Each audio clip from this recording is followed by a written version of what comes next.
यांच्या माध्यमातून आपण भक्तगण होण्याबाबत व देवस्थानच्या विषयी आपण इथं आपण उपस्थित आहोत आणि मला वाटतं आज आपण ह्याच विषयावर बोलावं आणि कोणीही गदारोळ न करता शांततेत ही मीटिंग पार पाडावी ही माझी विनंती आहे सर्वांना.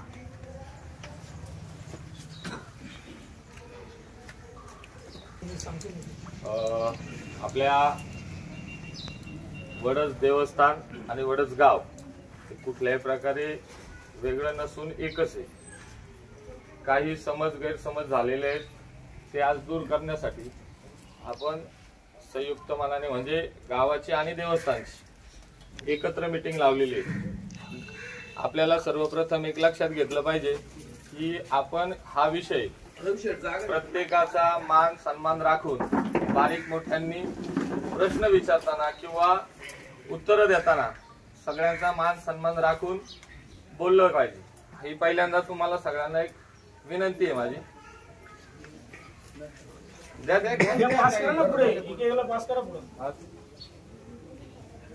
आता काय झालंय, भक्तगण करण्याच्या संदर्भात काही गोष्टी घडल्या. 2009 साली पूर्ण आपलं गाव एकत्र झालं, उपोषण झाली. देवस्थानच्या विषयात आपण सगळ्यांनी एकमताने त्या टायमाला असलेल्या विश्वस्तांच्या विरोधात काही एलिगन्स केले गेले की बाबा त्यांच्या व्यवहारामध्ये अनियमितता आहे किंवा काय प्रॉब्लेम आहेत हे सगळं आपल्याला सीएनच्या थ्रू आपल्याला कळालं. एनबी साहेबांच्या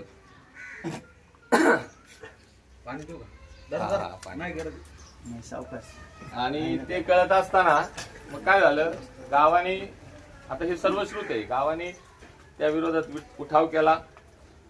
ती देवस्थानची असलेली कमिटी हटवली गेली. पूर्ण दुसरी कमिटी आपली सर्व गावांमध्ये तिथं गेली.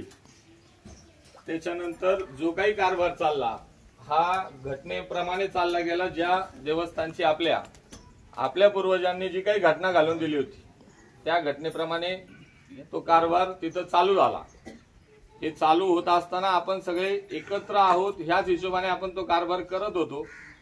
हळूहळू दिवस पुढे गेले आणि काही एकमेकांमध्ये वाद झाले असतील किंवा गैरसमज झाले असतील. ह्या सगळ्या गोष्टींनी थोडी थोडी दरी पडत गेली आणि ती थोडी वाढली अशी आज दिसतीये. आपल्याला आज ही सगळी दरी मिटवून पुन्हा एकदा आपलं गाव गुण्यागोविंदाने एकत्र आणलं पाहिजे. देवस्थान आपलं आहे, गावाचं आहे आणि गाव देवस्थानचं आहे. ह्या विचाराने आपल्याला आज पुढे जायचंय. ह्यासाठी काही चला एक मध्यंतरीच्या काळामध्ये काही प्रॉब्लेम झाले, भक्तगण केले पाहिजे. त्या अनुषंगाने काही फ्लॅक्सबाजी झाली, त्याला उत्तर म्हणून देवस्थाननी काही फ्लॅक्स लावला. हा सगळा विषय आपण आज स्टॉप करायचा आहे आणि इथून पुढं आपण एकत्र कसं जाता येईल ह्यासाठी आपल्याला इथं चर्चा करायची आहे. दुसरा प्रश्न असा आहे की मेन महत्वाचा विषय आहे की भक्तगण. आज आपण ग्रामसभा घेतोय. आज माझं मत आहे किंवा सगळ्यांचंच मत असेल, आपण तो एक पहिला ठराव करून टाकू की प्रत्येक 18 वर्ष पूर्ण झालेल्या माणसाला आज आपण इथून पुढे भक्तगण करणार आहोत. कुठल्याही परिस्थितीमध्ये कोणालाही तिथं डावललं जाणार नाही. पण भक्तगण करत असताना त्याच्यामध्ये काही प्रॉब्लेम्स आहेत. म्हणजे भक्तगण कोणाला केलं पाहिजे, तो भक्तगण कसा असावा आणि तो केलेला इथं भक्तगण हा कायमस्वरूपी मंजूर असला पाहिजे. म्हणजे नाहीतर आपण इथं मीटिंग मध्ये भक्तगण करायचो 1500 आणि ते तिकडे जाऊन धर्मदायामध्ये ते बाद नाही व्हायला पाहिजे शेठ. बरोबर की नाही. जे होणारे भक्तगण आहेत ते कायमस्वरूपी तिथं राहिले पाहिजे आणि त्यांच्या अनुषंगाने आपला हा कारभार पुढे चालला पाहिजे. आता याच्यामध्ये काय झालंय, काही आरोप केले गेले मीडियाच्या माध्यमातून, तर मी थोडस त्याच्यावर म्हणजे टिप्पणी काढली होती की देवस्थाननी गावासाठी काय केलं, की देवस्थानचा गावासाठी उपयोग नाही. तर विषय असा आहे, आपल्या गावाला आरोग्य केंद्र आलं, 15 गुंठे आपल्याकडे जागा नव्हती.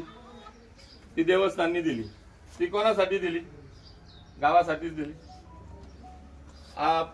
पाण्याच्या प्लॅन्टचा विषय आला, गावठाण्यावर थोडासा प्रॉब्लेम झाला. जागा दिली पाहिजे, जागा असली पाहिजे. आपण ती जागा देवस्थानच्या माध्यमातून तिथं उपलब्ध करून दिली. त्याच्यानंतर आपला असलेलं कॅन्टीन पाडण्याचा विषय तिथं प्राकर्षाने मांडण्यात आला. पण सुनील भाऊ, खरंच कॅन्टीनची कंडिशन आतल्या साईडनी बेकार होती. कॅन्टीन चालत असले पाटलाला गेल्या वर्षी विचारा की लिकेज झाल्यानंतर काय झालं, शॉर्ट सर्किट कसं झालं, पत्रे कसे फुटले होते, मागच्या भिंतीला कसे तडे गेले होते. तर आपल्याला निधी आला भक्त भवनाचा, तर तो कुठं बांधला पाहिजे? तर ती इमारत आपल्या सेंट्रल जागेवर असली पाहिजे, प्रशस्त असली पाहिजे. त्याच्या खाली होणाऱ्या पार्किंग मध्ये आपल्याला कॅन्टीन परत करता येईल हा विचार करून 29x50 असलेली कॅन्टीन पत्र्याची आपण पाडली. त्याचा ठराव घेतला, ती डिमॉलिश केली. ती पाडल्यानंतर तिथे नवीन भक्तभवन म्हणून तिथं सुसज्ज इमारत अशी होणार आहे. लक्षात घ्या, कुठलीही गोष्ट म्हणजे आरेरावीपणा करून किंवा चुकीचा डिसिजन घेऊन हे होत नाहीये. आणि दुसरी गोष्ट, समजा एखाद्या काही चुका होत असतील तर लक्षात घ्या, काम करणारा माणूस चुकतो, जो कामच करणार नाही तो चुकणारच नाही. ज्याला काम करायचं नाही तो चुकणार आहे का? चुकणारच नाही. बरेच गोष्टी त्याच्यामध्ये आल्या.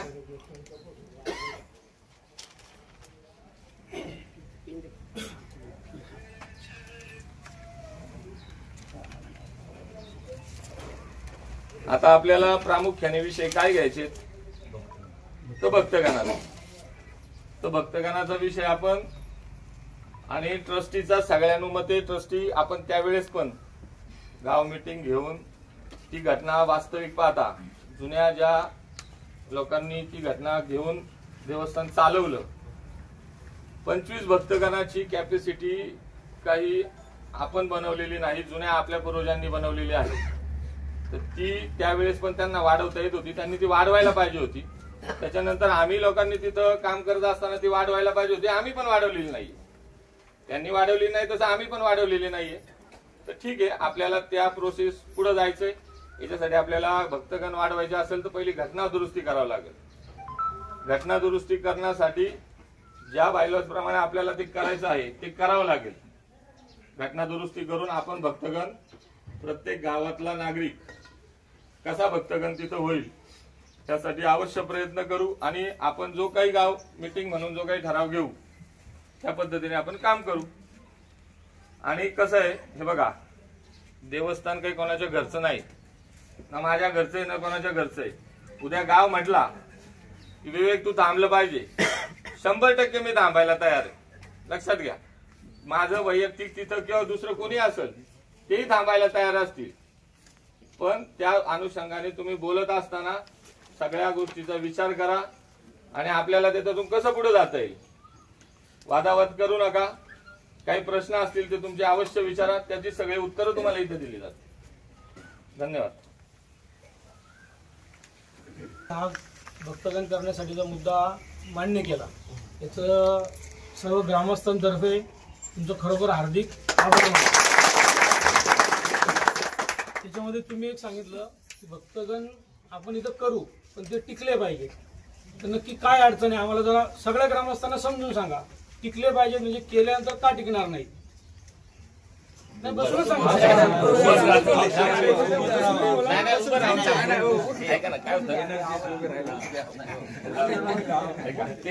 ती योजना द्या. आता बघा, कुठलाही कारभार करायचा असेल तर आपण योजनेप्रमाणे करतो, म्हणजे घटनेप्रमाणे करतो. आता घटना, आपल्या घटनेमध्ये जुन्या लोकांनी घटना अशी बनवली होती की 25 भक्तगण, जास्तीत जास्त 25 भक्तगण करा आणि त्या हिशोबाने चालवा. आता आपल्याला पहिली गोष्ट काय करायला लागणार? ही घटना बदलावं लागणार. ही घटना बदलण्यासाठी आपल्याला प्रपोजल करावं लागणार सर्वानुमते. पहिलं काय झालंय, NB साहेबांना वाटलं, त्यांनी घटना बदलेचा प्रस्ताव तयार केला आणि पाठवला. ते तर पब्लिक ट्रस्ट करायच्या विचारात होते. पब्लिक ट्रस्टनी सेट अडचण होणार. आठवलं तो त्यांनी पाठवला असेल की नाही मी बघितला नाही, पण तो पब्लिक ट्रस्ट करायच्या विचारात होते. पण आता तो पब्लिक ट्रस्ट करू नका, पब्लिक ट्रस्ट करू नका. गावपुरतं मर्यादित ठेवा. गावपुरतं मर्यादित ठेवलं तर ते गावात राहील, आपल्या बरोबर राहील. आपण काही इथं चिरंजीव नाही.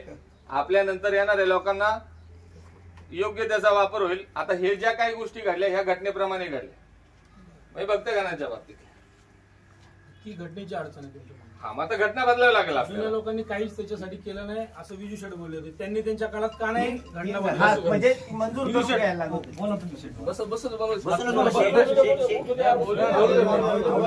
सर्वांना ऐकायला लागलं. काय झालं, पूर्वी 90च्या अगोदर जी घटना होती तिचा काय आपल्याकडं काही पुरावा नाहीये.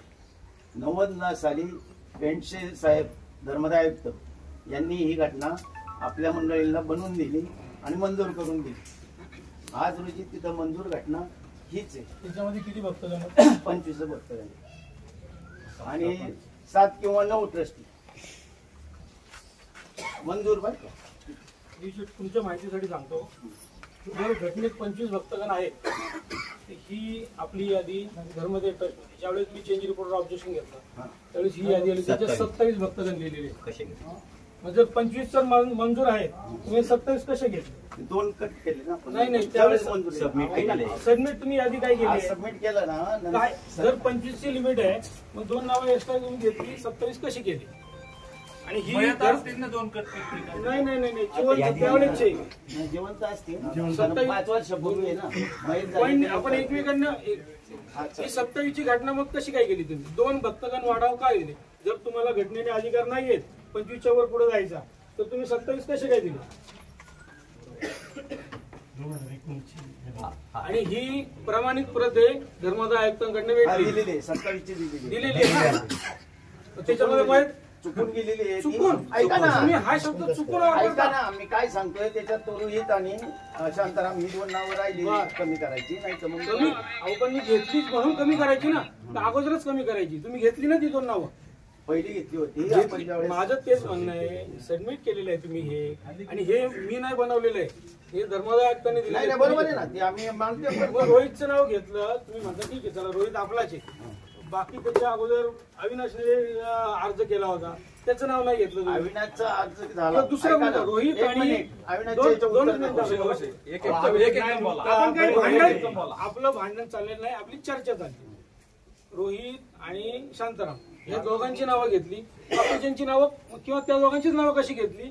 बाकीच्यांना कुणाला गावात अशी पब्लिक हे लावली का तर तुम्हाला कुणाला भक्तगण व्हायचे, 2 जागा खाली आहेत, आम्हाला 2च घ्यायच्या, काय असं केलं का? तुमच्या मनाला वाटलं म्हणून तुम्ही 2 नावं वाढवली का? आणि तुमच्या मनाला वाटलं म्हणून ती 2 नावं कमी पण केली का? याचं उत्तर तुम्ही आम्हाला द्या.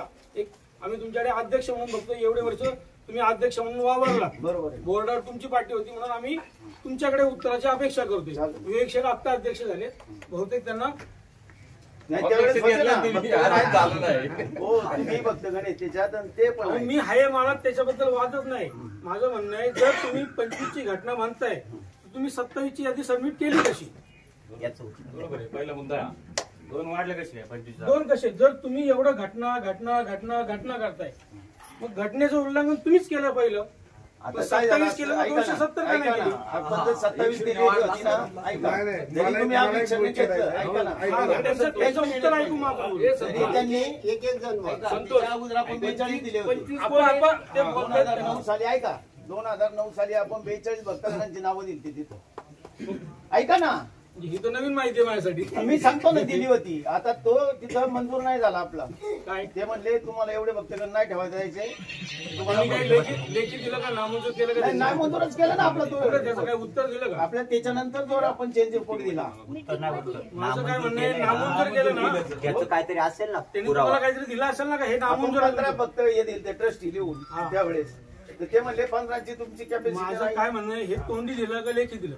नाही ते जर आपल्या वकिलाने सांगितलं. वकील काही सांगेल. नाही, वकिलाला सांगितलं ना. हे आपण बोलतो कशाला मग? वकिलाच्या चालेल, अहो. वकिलाला बोलवायला पाहिजे होतं इथं. मग वकिलाने असं काय बोलताय? सांगितलं तो आपली चेंज रिपोर्ट अमंजूर झालेला आहे. कोण म्हणलं नामंजूर झालंय? वकील कोण म्हणतं? तुम्हाला शेड्यूल वर मी दाखवतो 15चा चेंज रिपोर्ट मंजूर आहे. नाहीये कधी पुढेच नाही बघा शेड्यूल वन दाखवतो दाखवा पुढे आपल्याची चर्चा पुढच्या याच्यात येईल. माझं म्हणणं आहे 15चा जर चेंज रिपोर्ट मंजूर माझं असेल म्हणणं आहे तो पुढचा विषय अजून तर आपण क्लेम करू शकतो त्यांच्यावर. माझं म्हणणं हा आहे हे सांगतो 25 तुम्हाला. नाही जो मुद्दा आहे ना आपला चेंज रिपोर्टचा जो आपला येतोच आहे पुढे आहे जो मुद्दा. माझा जो प्रश्न आहे 25 चं 27 कसं केलं मला एवढं तुमच्याकडनं उत्तर पाहिजे. ते नजर चुकीनेच झालं म्हणायचं. नजर चुकी हे म्हणता येईल का? हे उत्तर पडतंय का आपल्याला? ऐका ना मी काय म्हणतो आपल्या बायलानुसार 25 करायचे होते 27 झाले ठीक आहे त्याला काय तुमचा कर्मचारी होता म्हणून केला नाही ठीक आहे कसं नाही संजू असं नाही 25 होती ना पण 25 दिवसात चाललं पाहिजे ना. 25 होती ना म्हणून तर आपला मंजूर झाला मागचा चेंज रिपोर्ट. बायलांमध्ये 25 ची घटना आता 27 करता येते का? 19चा चेंज रिपोर्ट मंजूर झाला. घटनेचं मी भक्तगणांचं विचारतोय. चेंज रिपोर्टचा मुद्दा अजून पुढे आहे. हे संजू शेठ जे म्हणतायत नजर चुकीने झालं कर्मचाऱ्यांनी केलं असेल कर्मचाऱ्यांनी नाही केलं. मी काय म्हटलं 25 ची जर बायलानुसार घटना असेल तर बाबा 27 करता येतात का झालेत का नाही ना करते दादा. विवेक शेठचं म्हणणं आहे नाही झालं. मला त्याच्यातलं माहिती नाही. विवेक शेठचंच म्हणणं आहे का घटनेने आपले हात बांधले 25 पेक्षा पुढे आपण जाऊच शकत नाही. बरोबर. मग तुम्ही काय हिशोबाने 27 भक्तगणांची यादी समजा दिली? आपली 27 जरी गेले असते तिथं समजा ऐका ना, त्याच्या नाही. अगोदर ऐका ना 42 गेले होते. आम्ही आणि गेलो, पंधरा वर्षे ऐका ना. ऐकूया, त्यांचं आहे ना ऐका. आपल्याकडे. नाही हो. नामंजूर केल्याचं सांगा ना आम्हाला. धर्मदायाने तुम्हाला सांगितलं हे तुमचं नामंजूर आहे तुम्हाला करता येत नाही. लिखी दिला असेल ना त्यांनी काहीतरी रिजेक्टेड आहे रिजेक्टेड म्हणा नामंजूर म्हणा.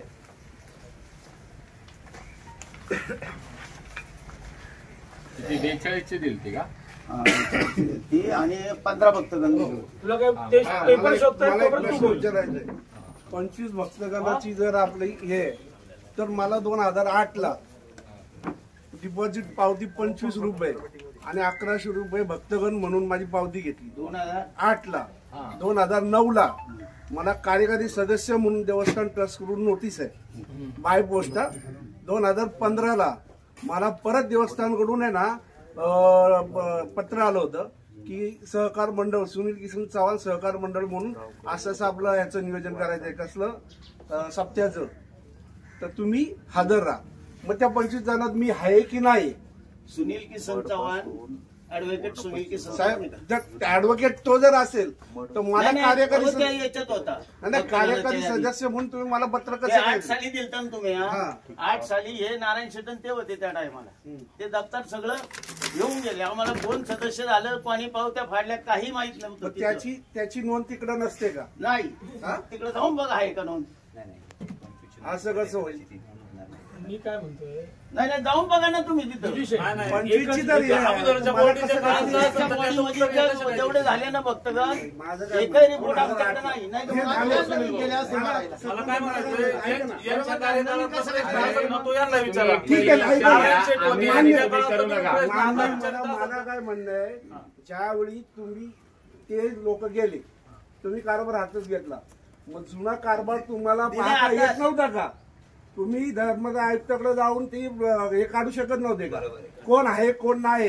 बरोबर काय लॉ मी जसं काय लॉ रेकॉर्ड काढलंय. नॉर्म्स आहेत काय नाही ते तुम्ही काढू शकत नव्हते का? आम्हाला तिथं कोण मला भक्तगण डायरेक्ट आले कारभारावर बसले नंतर काय मिळाले ना. नाही. म्हणजे त्या टायमाला नाही ना मिळाले आम्हाला.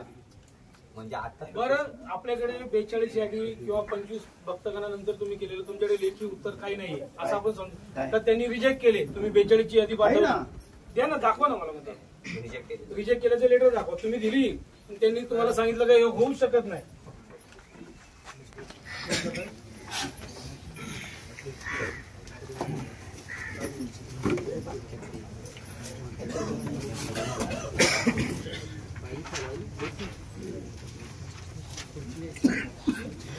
पेपर देवस्थानमध्ये असणार ना आमच्याकडे कसं असणार? ते तर म्हणतात तुम्ही ऐकून इथं पुरावा आहे नामदेव पाटील आणि सोपा होते ना होते ना. जेव्हा ते पेपर संस्थेमधून जेव्हा तुम्ही समजा नवनाथ बाबूराव चव्हाण मी त्यांचं अभिनंदन करतो त्यांनी एवढं चांगलं एक केस दाखल केली तर म्हणजे दूध का दूध पाणी का पाणी होईल.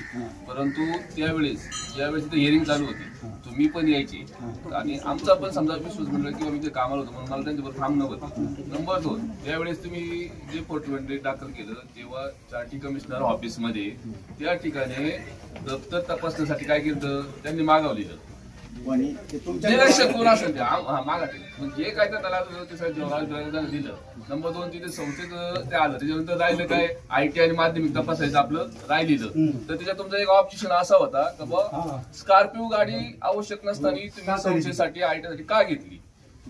कारण का ती गाडीची गरज त्यावेळी होता. तर त्यांना आपलं व्यवसाय प्रशिक्षण कार्यालय पुणे यांच्याकडून जे क इनेक्शिफ्ट व्हायचं त्या त्रुटीसाठी आपला अर्ज ITR वरून क मध्ये जायच्या याच्यात होता. जर आपण काहीच सामग्री पुरवली नाही तर त्या हिशोबाने ते लिगली त्या घेतली आणि त्यासाठी जर होतं. नंतर ते झाल्याच्या नंतर तुम्ही म्हणले आणून द्या. तुम्हाला 2-3 दिवस थांबा. ते नंतर ITI हायस्कूल दप्तर सुद्धा तुम्हाला शाळेमध्ये पोस्ट केलं. ऐका आता ऐका याचं देवस्थानचं नंबर 2 तुम्ही तुमच्यावर आरोप आहे, तुम्ही उत्तर देते.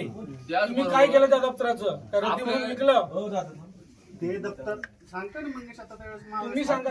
ते म्हणताय ठीक आहे ते आणून दिलं. त्यांचं म्हणणं फक्त IT आणि काय शाळा हायस्कूलचं आलं, देवस्थानचं दप्तर झालं नाही. बरं दादा ठीक आहे. मी काय म्हणतो इथलं दप्तर गाडी इथलं धर्मदायपाशी तर म्हणजे दप्तर तुम्ही असेल गायब ना? केलं असं मंजूर करता का? नाही नाही दप्तर नेलंच नाही तर मंजूर व्हायचं मग तुम्ही कसं म्हणतात जर असं काहीच जर तिथं पुरावा नाही त्यांनाच विचारतोय. त्यांनाच विचारतोय. ही गोष्ट माहिती नाही. ऐका तो विश्वास आहे त्याला कसं काय नाही माहिती? मीटिंग झाली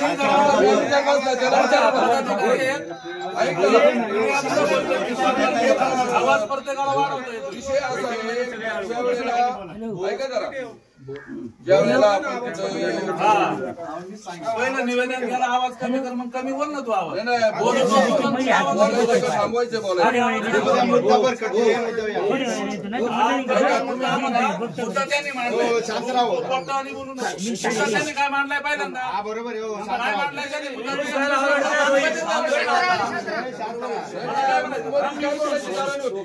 दोन मिनिटं मी उठून हा तंटमुक्ती अध्यक्ष आहे. यांनी मुद्दा काय मांडला भांडण नाही झाली पाहिजे. प्रत्येकाचा मान सन्मान राखून बोला.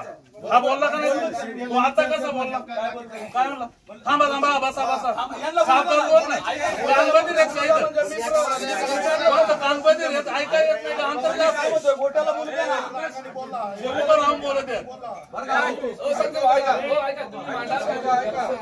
बोलताना सावकाश बोला.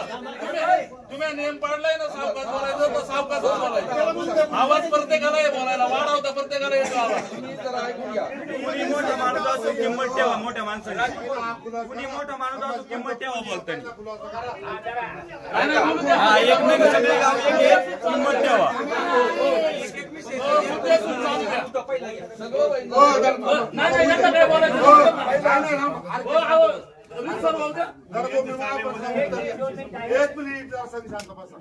पहिलं मला एक सांगा आता तुम्हाला गाव आठवलं का देवस्थानला 50 वर्ष झाली गाव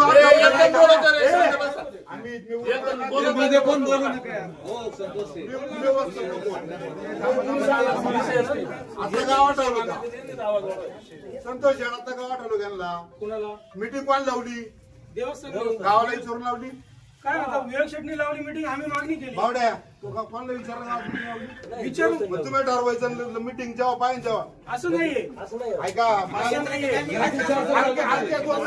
दोन्ही मंडळांची चर्चा आली मग मीटिंग काय माहिती विचारा ना मग त्यांना मीटिंग प्रत्येकाला विचारून ऐका बरं तुम्हाला दुसरं माहिती हरी तुम्हाला माहिती नाही आपण गावात जाऊन दिली ना आता मग काय प्रत्येकाला घरी जाऊन सांगायचं का?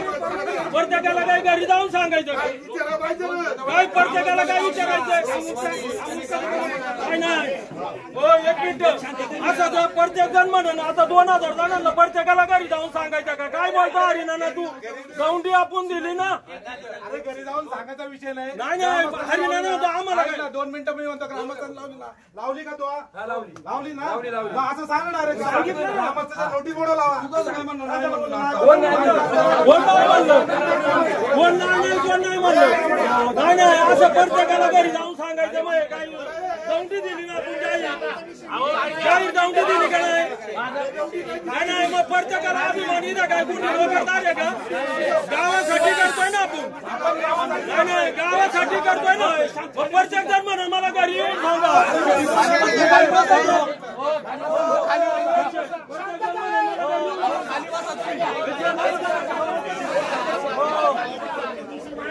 चुकीचं काही बोलायचं कोणाला विचारून लावली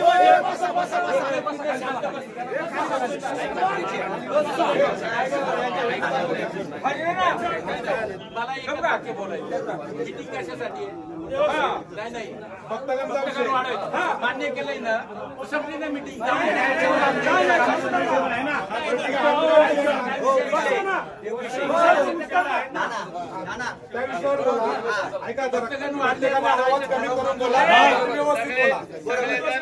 मुद्द्या सुद्धा बोला कोणी उठून काही बोलायचं नाही मुद्द्या सुद्धा बोललं पाहिजे नाही नाही मुद्द्या सुद्धा बोललं पाहिजे उद्या कोणी उठून काही बोलायचं चुकीचं आहे नाही नाही चुकीचं आहे आवाजात माझ्या आवाज मी सांगतोय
विषय काय तू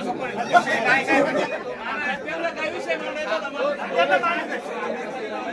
दोन मिनिटं शांत बसता का ऐका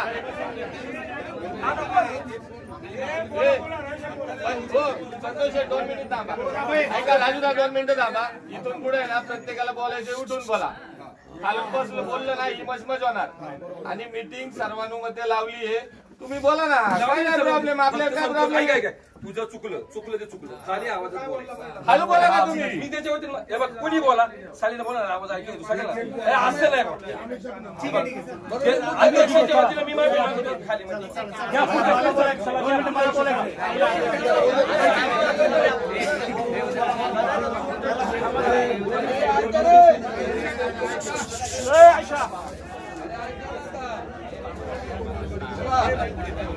विषय असा होता गाव पुढे येऊन सगळा ते बोलतात ऐका एक बोला ऐका आता सुरुवातीपासून जो 2009च्या आधीचा विषय होता त्याच्याबद्दल महेश विवेकदानी सांगितलं आपण गाव एक झालो सगळं झालं त्याच्यानंतर ज्या वेळेला उपोषण झाल्याच्या नंतर मंगेश परत नामदेव पाटील आणि सोपानाप्पा हे तिन्ही मंडळींनी काय सांगितलं का आम्हाला मागचा हिशोब म्हणजे ऑडिट पूर्ण करायचंय म्हणून कागदपत्राची गरज आहे ही काय आम्ही म्हणत नाही बरं का चोरून नेली काय नाही हा नाही विषय कागद ते रितेशला माहिती नाही तो त्यावेळेला नव्हता म्हणून मी उठून बोललो का तुम्ही रितेशला विचारित होते म्हणून तर हा विषय मंगेशला माहिती आहे मंगेश काय म्हणला शाळेची आणि आयटीआयची बोला बोला तुम्ही बोला ऐका शाळेची आणि आयटीआयची कागदपत्र त्यांनी आणून दिली त्या नामदेव पाटलांनी त्यावेळेला लिहून पण हे केलं त्याच्यानंतर देवस्थानची जी कागदपत्र आहेत हा विषय काल पण एनपी साहेब बाईट मध्ये बोललेत बघा 9 महिन्याचा हिशोब आणि कागदपत्र त्यांनी अजून तिथं दिली नाही आहे काय बरोबर याच्यावर काही दुमत नाही पण मंगेशनी जी काही कागदपत्र नेली हिशोबासाठी नेलेली आहेत आणि तो जर म्हणतोय का धर्मदायला सादर केले तू नेल्या देवस्थानमधून तू देवस्थानमधून आणून ठेवायची होती आणि त्याच्यावरचा काय लेखाजोखा केला असेल तेवढाच सादर करायचा होता ना तिकडं का असं कंचन धर्म द्यायला का बॉस तिथं पावती पुस्तक द्यायला लागतं कॅश बुक द्यायला लागतं नाही ना ऑडिट रिपोर्ट द्यावा लागतो हा मग तो जो जे खरं आहे ते खरं बोला एवढंच माझं म्हणणं आहे म्हणजे तुमच्याकडे कागदपत्र आली नाही आली 7 महिन्याचं जे एनव्ही साहेब म्हणतायत हिशोबाची कागदपत्र 8 महिने 14 दिवस बर 8 महिने 14 दिवस आता हिशोब नाहीये काहीच पहा हिशोब नाहीये पण हिशोबामध्ये भक्तगणांची यादी नसेल लिहिली त्यांनी ऐका ना दादा एक सगळं नेलंय काही नेमलं नाही हो ऐका ऐका सुनील दादाचा जो मुद्दा होता 2008चा हा. तो कागदपत्र न भेटली या काहीच खाली नाही आपण नवीन सगळे ऐका ऐका विषय ऐका ना, तो मी मुद्दा सांगतो. विषय असा झाला ज्या वेळेला जी सुरुवातीला 2008 मध्ये ऐका 2008 मध्ये जे काही NB साहेबांनी ऑडिटर आपले फलके होते त्यांच्या ऑडिट रिपोर्ट मध्ये जे काही मुद्दे काढले त्याच्यामध्ये ते आहेत. आता मी ते बोलत नाही. आता त्या मुद्द्यांच्या अनुषंगाने केस लावली तर ती 2008 ला. त्याच्यानंतर एक 8-9 महिन्याच्या नंतर मी केस आम्ही लावली. त्याच्यानंतर 8-9 महिन्याच्या नंतर कैलास महाराज आम्हाला भेटले. ते त्याच्यात सामील झाले. सामील म्हणजे ते म्हणले मी पण तुमच्या बरोबर या अशा गोष्टी होत असतील तर. त्याच्यानंतर उपोषण झालं. उपोषण झाल्याच्या नंतर उपोषण सोडवलं. कैलास महाराजांना आपण अध्यक्ष केलं. या सगळ्या गोष्टी गावासमोर आहेत. तो विषय नाही. त्याच्यानंतर महाराजांनी सांगितलं माझी काही वैयक्तिक अडचण असून मला वेळ देता येत नाही. एवढाच विषय झाला. बाबा हा म्हणजे मुक्त करा मी वेळ देता येणार नाही. तो झाला विषय. फक्त कागदपत्राचा विषय रितेश भाऊला माहिती नाही म्हणून मी उठून बोललो तर माफ करा.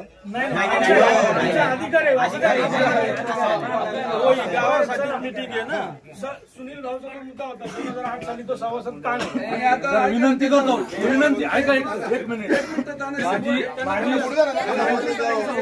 पहिली विनंती करतो. एक मिनिट मला बोलायचं नाही. मी विनंती करतो सर्वांना. वडसगाव हे आदर्श गाव आहे. पुणे जिल्ह्यामध्ये त्याचं नाव आहे. लाईव्ह व्हिडिओ शूटिंग चालू आहे. प्रत्येकाने आपल्या मर्यादेमध्ये राहून आणि बोला जेणेकरून गावाची बदनामी तालुक्यामध्ये होणार नाही. ही सर्वांना विनंती आहे. या गावच्या प्रत्येक नागरिकाला इथे बोलण्याचा अधिकार आहे. पण त्याने दुसऱ्याचं बोलणं संपल्यानंतर इथे आतापर्यंत जर त्याच्यावर सर्वांना विनंती आहे. आता विषय एवढाच आहे. मला एवढंच म्हणायचंय. हो ऐका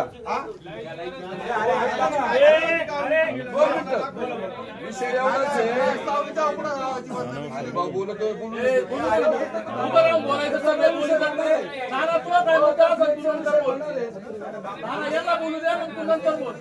आता फक्त जे काही जम्पिंग मगाशी झाले ना का विषय म्हणजे 42 वक्तव्य दिली.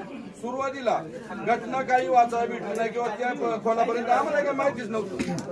ती घटना नंतर भेटल्याच्या नंतर घटनेप्रमाणे लिस्ट दिली. ऐका सुरुवातीला मग 15-20 वाजता दिले.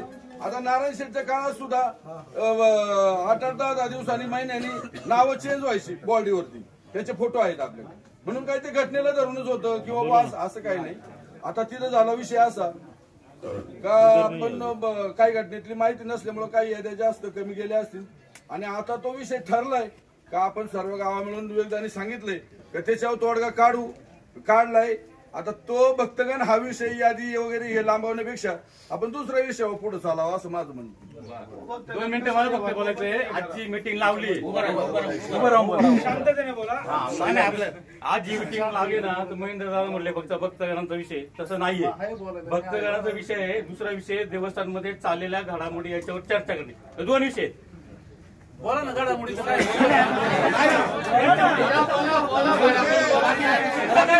देवस्थानबद्दल बोला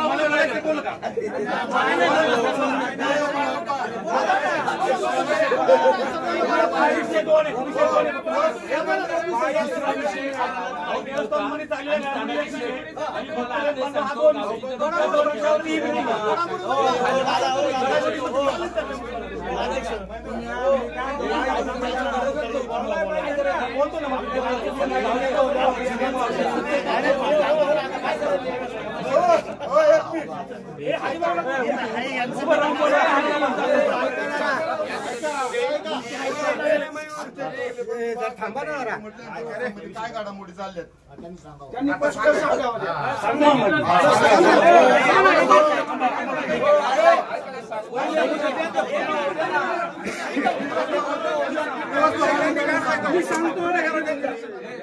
बरं आता एक आहे राजू शेठ जसं बोलले हे ऐका ना.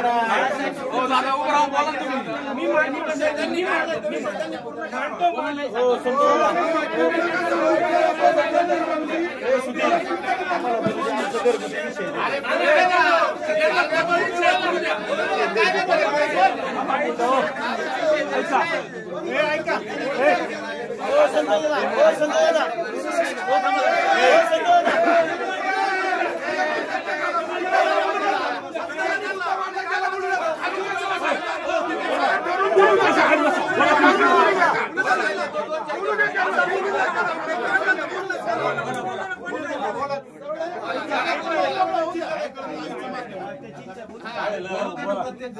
महागाईला आपण जे आंदोलन केलं सगळं गावाने मिळून केलं, बरोबर? हे सगळ्यांना मान्य आहे का? नाही नाही, हे सगळ्यांना मान्य आहे का गावाने मिळून केलं? माझं स्वतःच वैयक्तिक मत आहे, मीडियावाल्यांनी थोडंसं ना घडामोडी बद्दल बंद करा.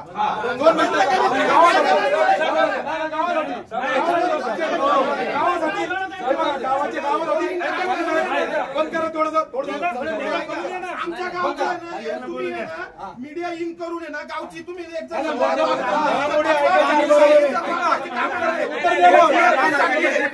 वाणी साहेब बोलले वाणी साहेबांना गावाची बाईटमध्ये बोलले वाणी साहेब काय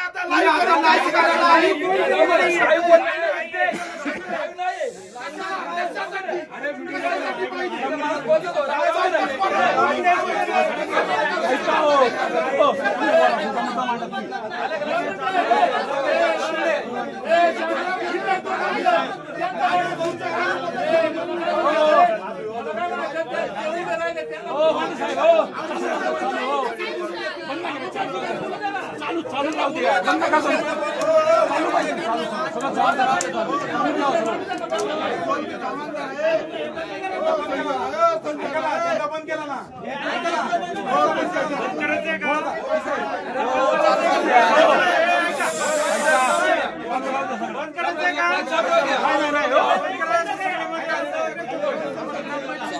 चालू राहील का? चालू बंद नाही करायचं.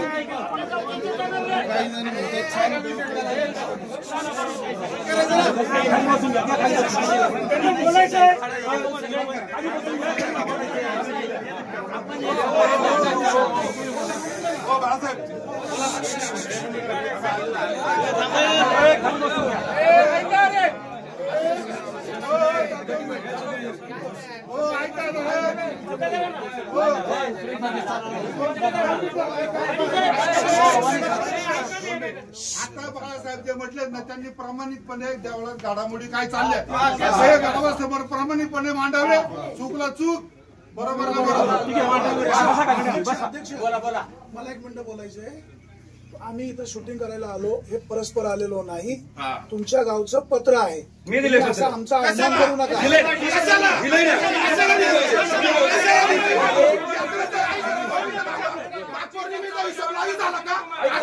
एक मिनिट.